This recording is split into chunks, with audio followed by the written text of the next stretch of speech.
What's up, everybody? Thanks for joining me on D's analysis. We're going to be looking at mstr and Bitcoin today. So our weekly close was underneath our structure here at around 308. We're kind of stuck in between right now, but I would say slightly underneath the structure just because of this area right here. We have these wicks right in here. So it seems like we're more of a retest to the downside. That's kind of where I think we're currently at, because this candle closed underneath these candles here, these wicks, and now we have another wick inside the same exact area. So it looks like this is acting as a ceiling right now for mstr. Currently we still have 2 days and 18 hours, so a lot can happen. Ideally you want to get a close back above or inside of the structure here that I was just had circled here. Look for that retest off of the structure and potentially start looking for higher targets, and potentially finding a little bit of rejection along the way as we have a lot of wicking action. We had a clean move up, we ended up getting a clean move down, and now there's just a bunch of wicking action going on, so it might be a little bumpy as we try to break through this structure and make a move higher. Now to the downside, outside of this wick here, it could potentially be a cleaner move to the downside if we were to start to break down. Right now on a short-term basis, just off of this small move here, we're at the 0.5 to 618 off of this fib here. That's usually a key level where we continue the trend of this move. So this is a bearish pull. So this is indicating a potential continuation to the downside. Ideally, we want to close back above the structure at the 618, so that would be around $333. We want to get a close on there on the daily and use that as support and invalidate this fib. We are still waiting to see if this plays out. Hopefully it does not. This bear flag, I don't know if that was the entire move there, or if we're actually going to see, that mid 280s area. We did get a nice little push back up, which is nice to see. Hopefully we can continue the trend higher, get a V-shaped recovery, and potentially have that inverse head and shoulders that I was talking about before. Maybe we are starting to form it. We have a shoulder here, or you could do it off of this piece here, ahead, and then maybe, like I said before, we push up, retest off of here, start to push up, and then that's our right shoulder, indicating higher prices. So that's what we're looking for in terms of chart patterns here on mstr, at least in the midterm outlook, over the next several weeks, because it takes time to play out. When you take a look, these are all daily candles from here, August 19th, just to this piece here. That's August to September, so that's a whole month right there worth of candles just to create the left shoulder. So it usually takes a lot of time. So I know a lot of people want things to happen quick, but in reality, the market takes its time. On the monthly, we did almost hold the structure. I would say we kind of did. We closed at 322.21. The new month begins tomorrow, October 1st. So we'll see where the next candles take us. Hopefully it's maybe a replica of this. Maybe we wick down and then push back up and have a nice green candle, maybe filling this wick over here. That would be ideal. That's kind of what we're going to keep our eye out for. And on the monthly, the 20 moving average is slowly pushing up closer to price. It's sitting at 258. So we are getting closer and closer. We'll see if we ever make contact with it. If we lose that, that could be definitely a bad sign. But we are still pretty decently above it for now. And on the weekly, we're still underneath our 50, which is acting as a key level of resistance. And on the daily, we have our 20-day that could potentially act as a ceiling. Hopefully we could flip it as a ceiling and make it as a floor and start to push up towards the 200 and then to the 50. But that's going to be a lot of confluence in this area, because like I said, you have the 200, the 50, and then you have this key structure here. So all three of those combined, in this area, that's a lot of confluence to resist price back to the downside. So look out for a lot of rejection around that 355 to around 360 mark. Weekly RSI is still trending downward, the same momentum that we've been looking at previously. The trend line looks like it's pretty much still intact right there. It looks like it could be trying to break out depending on how you draw it.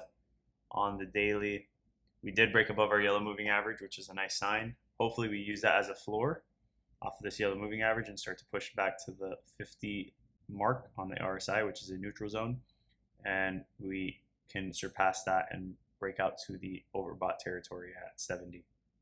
On the MACD, the momentum is still continuing to the downside. So overall, it is incredibly bearish on the weekly chart. But on the daily, we are starting to see signs of life as this is slowly trending higher, getting a minor pullback. And then we're starting to see the blue flip past the orange again. And now we went back from the red flip back to green. So this is showing a little bit of signs of life, and we'll see if that momentum can continue. But it has just really been a short period of, maybe 3 trading days where we saw some green candles. Outside of that, the past, from September 19th up until this week, pretty much, it's just been pretty much bearishness. And even prior to that. Here on the weekly chart for Bitcoin, we are sitting at 114,500. We still have 4 days left in 22 hours. Last week closed at 112,200 after wicking all the way down to 108 and pushing back up. Nice little recovery.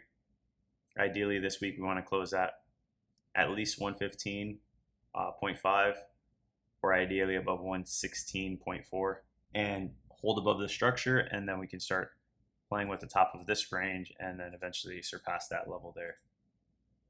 On the weekly, we did come all the way down to our 20 SMA, used it as a floor, and now it looks like we're trying to ride above it. And here on the daily, we broke above our 20 and 50, and now we're using those as a level of support as well to continue price to the higher targets. On our short-term outlook, this is the 8-day EMA. We did break back above it, and now we're riding above it, which is, like I said, a short-term indicator for small rallies. And on the weekly, we're starting to see the same thing as we close underneath it. Now we just got to close back above for this week, and that would be ideal. Like I said, we still have 4 days left, so we still have a little bit of time. If we can hold that, that would start to indicate maybe we could get some kind of move like this, where we get three weeks in a row or 4 weeks in a row of upside. Now that September is over, and that was a pretty, I wouldn't say rough because it wasn't a major drawdown, but a lot of sideways chopping action. When we take a look at the fib off of Bitcoin, you can see just off of this most recent leg from June 23rd that week, all the way to this peak over here, August 11th that week, we found support off the 0.5 of 618, and now we're using it as a floor, and we're trying to surpass the 382 and continue this move higher. So this is looking pretty solid right now. And if you pull it down even further to get a larger look at this entire move, we're really just sitting at the 236, and this is incredibly bullish. 236 is the most bullish you can get in the scenario besides surpassing the zero and breaking the highs. This is a definite good sign for Bitcoin, and we'll see if the trend can continue, especially when you take a look at global liquidity as it has broken that prior high. Seeing some kind of pullback now, but it is going to show that we did surpass this high over here, showing some kind of extension for the move here on Bitcoin in terms of date. mstr divided by IBIT doesn't really look like it's getting much better. Low volume. We're not really seeing large candles like we saw over here to either direction, really. This week has been pretty much sideways. Looks like it's trying to slowly start pushing lower when you take a look at the weekly. Daily, not so much. The daily looks a little bit better, but the weekly isn't not the best sign. We'll be watching this for sure. If we close underneath 4.9 and inside of these wicks, we could start talking about coming down to the bottom of this wick here at 4.75, and then if we surpass that, we can probably fall down to the 4.65. which would mean that MSTR continues to underperform. So hopefully that's not the case, but it looks like it could be. The 20-day has been holding MSTR IBIT very suppressed underneath this 20-day. It's just been constantly pushing price lower and lower. When we take a look at Coinbase ranking in the App Store, you can see that it's not even close to touching, top 10 or number one. We're all the way down to 331. So as it starts pushing towards that top 10 mark, that's when you're getting close to your cycle peaks. As you can see, the dates that line up, it kind of lets you know. And then if I zoom out completely, and then we can go back to 2021, you can see where we touch like number two, number one, and then that's where we get our tops for the cycles. So we haven't even seen anything close to that. So that meaning we should have some more upside in terms of just this small indicator, I would say. The other indicator that has been pretty spot on over the course of the past couple of years or cycles has been using the monthly RSI. We did touch at around 95 the first time, second time today around 90 or 91, and potentially we'll see if we end up touching at around 84 or so, and that potentially could be our indicator for a cycle top there, and that hasn't really happened just yet. We're only sitting at like 69, so that's signaling that we should have more upside. But remember, every cycle is different, so things don't have to happen. But just going based off of history. The other indicator that we use for marking our tops is this red line here at the 45% mark. Once you get that, obviously we need altcoin season to fully kick in to get the large drop off, but that's usually where we see our tops as well.